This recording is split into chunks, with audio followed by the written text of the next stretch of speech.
Hello, you are watching TV9 News. I am Amrita. On April 3rd, 22 Jawans were killed by Maoists in Chhattisgarh's Bijapur district. One security personnel is still missing and 31 others have been injured, 13 of whom are in serious condition. According to reports and accounts of unnamed wounded security personnel, the insurgent group reportedly had prior knowledge of the operation and laid the trap.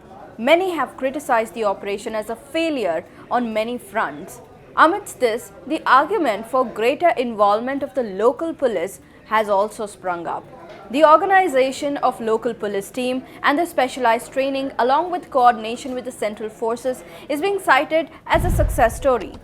The Greyhounds in Andhra Pradesh, or the pushback of Maoist groups from several districts to only Gadchiroli in Maharashtra by the local police and the C-60 force, the state police in West Bengal, Odisha, Bihar and Jharkhand are credited with smoking out Maoists in the 2000s itself.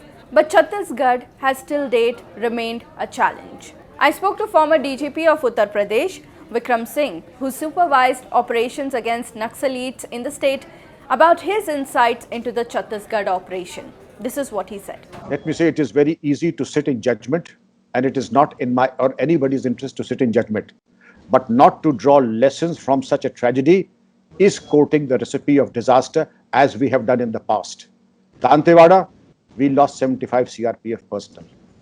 2 days ago, we lost 22 and one, I'm told, has been abducted. There have been 4 earlier cases, and this nauseating frequency and recurrence of these tragedies, are we drawing our lessons or we are just sweeping them underneath the carpet?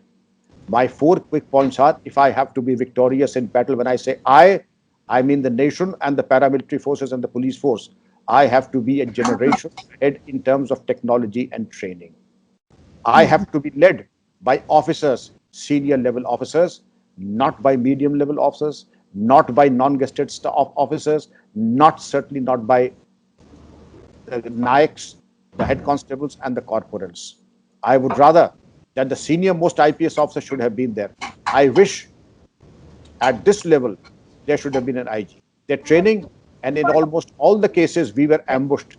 Are we not aware of the protocols, how to avoid an ambush, how to have actionable intelligence? Could we not have probably used the technology? Our technology and our field crafts and strategy and tactics are almost as old as they were 35 years ago. Have we incorporated artificial intelligence, big data analytics, robotics, as also thermal imagers to identify the movement of living? So one of the aspects over here is a local knowledge of the terrain, or be it the language as well. So how important do you think is the involvement of local police? The local police is like the backbone of any operation. Nobody, police force or even if you have the army, can operate in vacuum. The local police is the backup, and the paramilitary force has a guest appearance, and a guest appearance at the beck and call of the Director General of Police of Chhattisgarh. And therefore, there has to be a seamless coordination between the two, the local police on one hand and the paramilitary. Then sharing of intelligence has to be structured on the basis of right to know and need to know.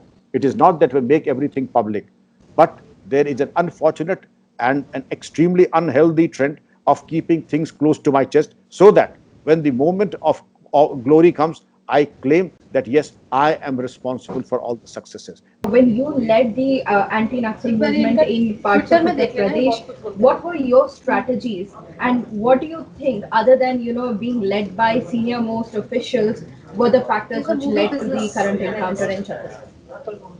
If I were to say in one liner, get the people on your side. Get the people on your side.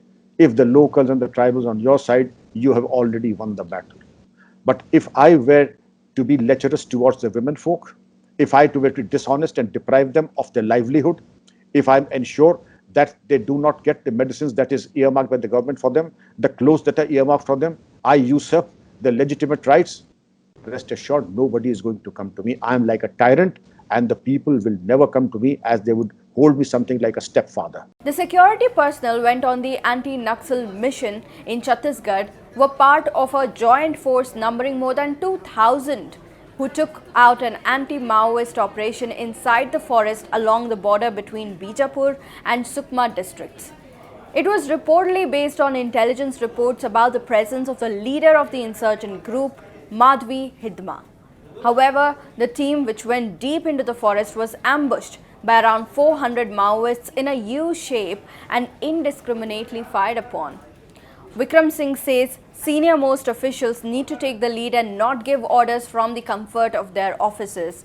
He also says winning the trust of the locals is paramount in such cases, a strategy he had adopted in Uttar Pradesh. The operation will continue as both Union Home Minister Amit Shah and Chhattisgarh Chief Minister Bhupesh Baghel have affirmed. Maoists in other states were not wiped out overnight, and it will take time in Chhattisgarh for this operation to end. Thank you for watching this video. Don't forget to leave your thoughts in the comment section. Also like, share and subscribe to TV9 News.